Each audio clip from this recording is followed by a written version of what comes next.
Yuk kita diskusi yuk, siapa yang lebih paham tentang Pancasila? Antum atau saya? Oke.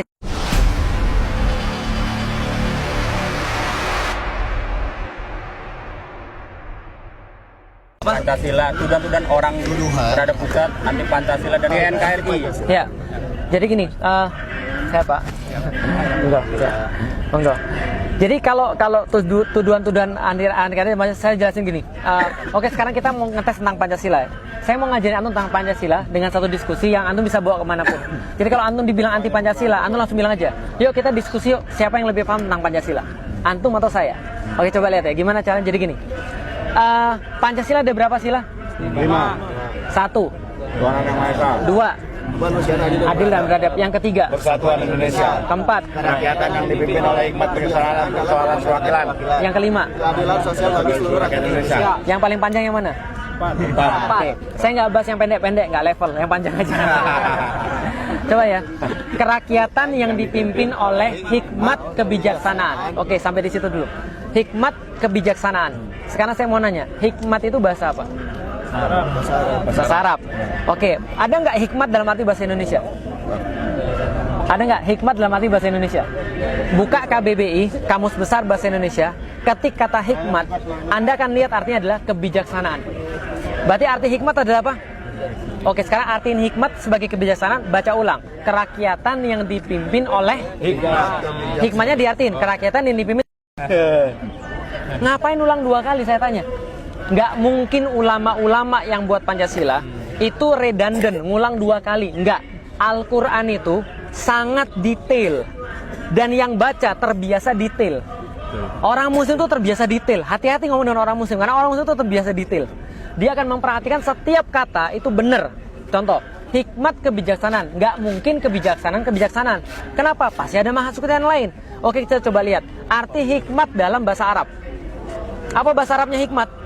Wisdom dalam bahasa Inggris. Sama, kebijaksanaan juga. Berarti ada arti yang lain. Makanya para ulama pinternya adalah naruh passwordnya di kata-kata hikmat. Itu nggak mungkin bisa diartikan kalau orang nggak baca Al-Quran. Oke, coba lihat. Arti kata hikmat. Ada yang hafal surat Al-Jumu'ah ayat pertama? Sabbahalillahi mafis samawati wal ard. Bukan. Al-Malikul Quddus Azizul Hakim. Al-Malikul Quddus Azizul Hakim. Ada kata-kata Hakim. Hakim artinya adalah orang yang memiliki hikmah. Lihat baik-baik ya. Jangan bicara bahasa Indonesia dulu, karena hakim bahasa Indonesia beda. Kalau hakim bahasa Indonesia yang memutuskan perkara.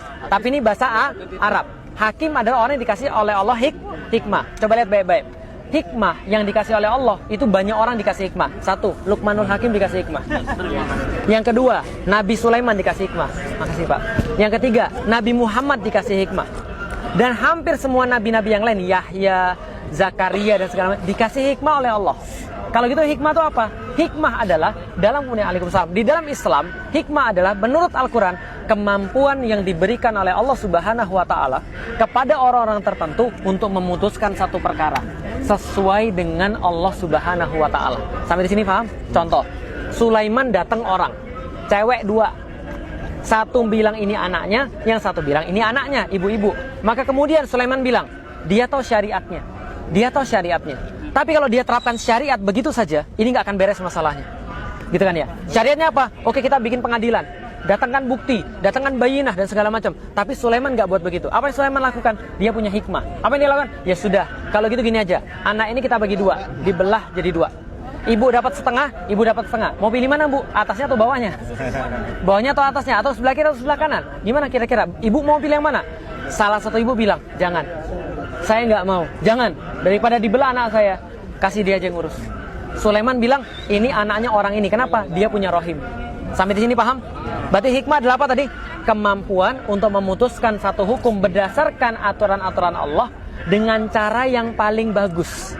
Itu hikmah. Maka hikmah diartikan dalam bahasa Arab, hakim artinya adalah bukan hanya orang yang memiliki kebijaksanaan, tapi penguasa. Paham sampai di sini? Hakim adalah penguasa. Oke, penguasa yang memutuskan hukum berdasarkan hukum siapa? Allah. Dan menerapkannya dengan sangat baik. Berarti coba artikan sekarang. Kerakyatan yang dipimpin oleh, artiin sesuai dengan saya artiin tadi. Apa artinya? Kerakyatan yang dipimpin oleh pemimpin yang melaksanakan aturan-aturan Allah dengan cara yang paling baik, bijaksana dalam permusyawaratan perwakilan. Musyawarah bahasa Arab dan nggak mungkin diartikan kecuali dengan bahasa Al-Quran. Sekarang antum mau lebih tahu daripada ulama tentang masalah hikmah? Nggak mungkin. Antum mau lebih tahu daripada ulama tentang mengartikan tentang Pancasila? Nggak mungkin, karena mereka yang buat. Karena mereka menyisipkan password itu. Paham maksud saya sampai sekarang? Berarti kemudian mau dibuat badan apapun yang mengartikan Pancasila, tetap pada satu titik mereka akan mentok. Karena hikmah artinya adalah dalam bahasa Arab, bukan dalam bahasa Indonesia. Sekarang antum coba tanya sama orang-orang yang mengaku paling Pancasila, suruh mereka jelasin tentang hikmah kebijaksanaan. Saya yakin mereka nggak bisa. Paham sampai di sini? Itu baru yang keempat loh, sila keempat. Belum sila 1, 2, 3, dan 5. Contohnya lagi. Sila kedua apa? Kemanusiaan yang adil dan beradab. Sila pertamanya apa? Ketuhanan yang Maha Esa. Antum tahu nggak kenapa diatur seperti itu? Habibuna Rizik Syihab itu punya tesis, kalau saya nggak salah, berkaitan dengan Pancasila yang kemarin dipermasalahkan, yang masuk ke pengadilan Jawa Barat. Tapi teman-teman sekalian, saya pengen kasih tahu, susunan Pancasila itu nggak seperti sekarang. Susunan Pancasila itu dulu berbeda-beda. Contoh, mohon maaf, Soekarno itu menaruh ketuhanan yang Maha Esa sebagai yang terakhir. Itu yang dipermasalahkan dalam Habibuna Rizik Syihab. Itu kan, karena diksi yang berbeda. Tapi dikasih yang terakhir. Tapi masalahnya dikasih yang terakhir apa? Nggak bisa. Kenapa? Para ulama bilang nggak bisa gitu. Susunannya diperbaiki. Susunan itu diperbaiki, bedanya jauh. Kenapa? Semua usulan Pancasila sama aja. Susunannya diperbaiki oleh para ulama. Yang pertama apa? Ketuhanan yang Maha Esa. Karena Pancasila itu kayak bangunan. Anda nggak bisa naik ke lantai kedua kalau Anda nggak bangun lantai pertama. Ada orang yang bisa langsung gantung? Nggak ada. Maka yang pertama kali harus diakui oleh semua manusia adalah pengakuan yang paling hakiki, pengakuan yang paling penting, yang paling dasar. Anda ngakui Tuhan dulu. Karena kalau Anda nggak ngakui Tuhan, Anda nggak mungkin jadi manusia. Paham nggak maksud saya? Beda binatang sama antum apa? Punya akal, karena itu bisa ngakui Allah. Karena itu kita punya aturan daripada hanya orang yang mengakui Allah, hanya orang yang mengakui Tuhan yang bisa menjadi manusia yang seutuhnya. Paham sampai di sini? Kalau Anda nggak mengakui Tuhan, Anda nggak mungkin menjadi manusia secara utuh. Contoh, lihat nih, tahu Nabi Adam diciptakan sama siapa? Iblis, tahu? Yang dia diciptakan sama siapa? Allah. Dia jin, iblis itu. Ketika Adam diciptakan, lantas mana Allah bilang semuanya bersujud pada Adam. Fasajadu illa iblis. Maka semuanya bersujud kecuali apa yang hilang pada dia? Dia nggak ngakui Allah sebenarnya.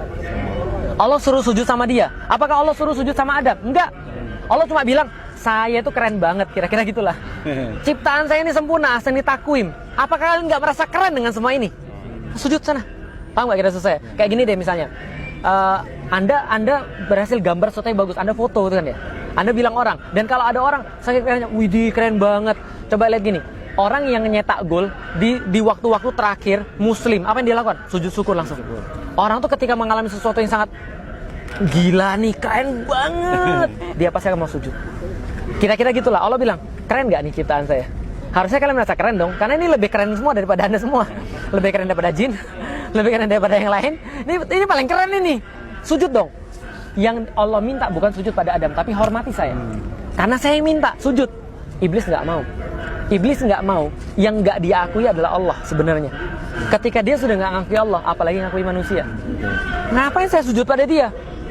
Dia cuma dari tanah, saya dari api. Padahal Allah sudah bilang, kami nggak hanya jadikan dia daripada tanah, tapi kami jadikan dia daripada tanah. Kami sempurnakan dia dengan seimbangkan dia, dan kami kasih dia pada dia ruh yang menghubungkan dia senantiasa daripada kami.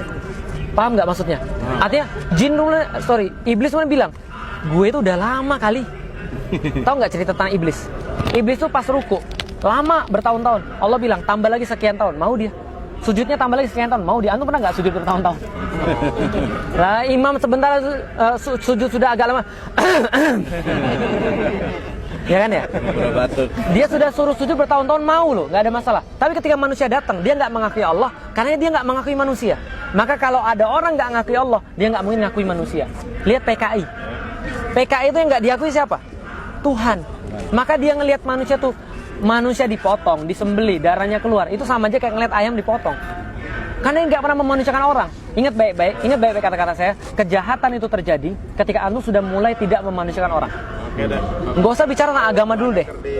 Orang itu bisa jadi jahat kalau dia sudah tidak memanusiakan orang. Makanya cara orang untuk jahat pada orang-orang muslim di Suriah, di Rohingya adalah dengan tidak menganggap mereka manusia. Mereka tuh sama aja kayak binatang. Kayak monyet mereka itu, hitam. Dan kita ini adalah ras yang terpilih, mereka tuh monyet. Maka mereka bunuh manusia, itu kayak bunuh monyet. Paham nggak kira-kira saya? Perang salib. Betapa teganya mereka menumpahkan 60.000 darah orang di Masjidil Aqsa, di Baitul Maqdis. Kenapa mereka jadi setega itu? Sebelumnya mereka sudah dikasih hoax dulu. Jadi nggak usah ngajarin orang muslim hoax. Mereka yang sering buat hoax sebenarnya. Apa yang kemudian mereka lakukan? Muslim itu tukang makan anak kecil. Anak kecil itu disup. Mereka jadiin kemudian tulang-tulang dari anak kecil dijadiin sebuah kalung misalnya. Apalagi mereka mengencingi salibnya Yesus Kristus. Itu yang mereka buat sehingga mereka benci dengan orang muslim. Sehingga nyembelih orang muslim udah kayak nyembelih ayam, udah kayak nyembelih binatang.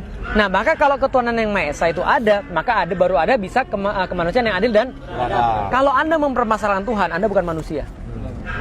Karena pengakuan paling hakiki adalah manusia. Kalau kemanusiaan ini tidak adil dan beradab, nggak bakal ada persatuan. Lihat sekarang, gimana ada persatuan? Orang mereka buat perpecahan terus.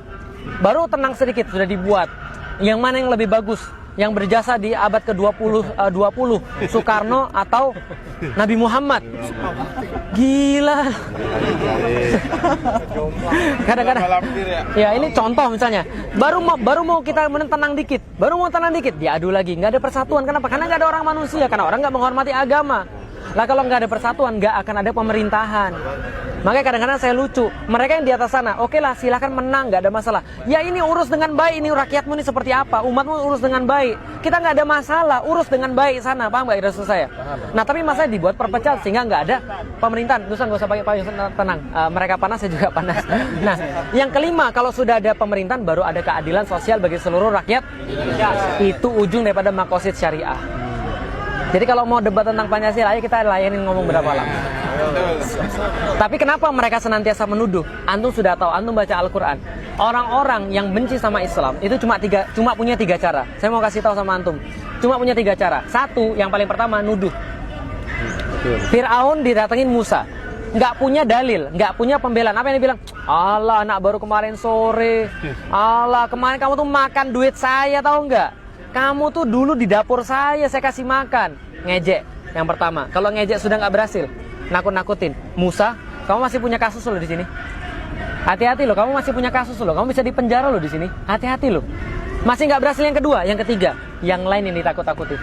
Hati-hati sama Musa. Kalau kamu ikutin Musa, kamu nggak punya negara lagi. Kalau kamu ikutin Musa, kita nggak ada lagi Mesir. Sama nggak kayak sekarang? Diejek sudah belum? Dah. Ditakut-takutin sudah belum? Orang yang lain ditakut-takutin sudah belum? Berarti sebentar lagi belah lautan. Ya tinggal tunggu yang itu aja, gitu kan ya. Ya, silakan. Anak ke pos dulu ya. Ahlan Pak Haji, silakan Pak Haji, silakan. Insyaallah. Jazakallah khairan Bang Japar, makasih.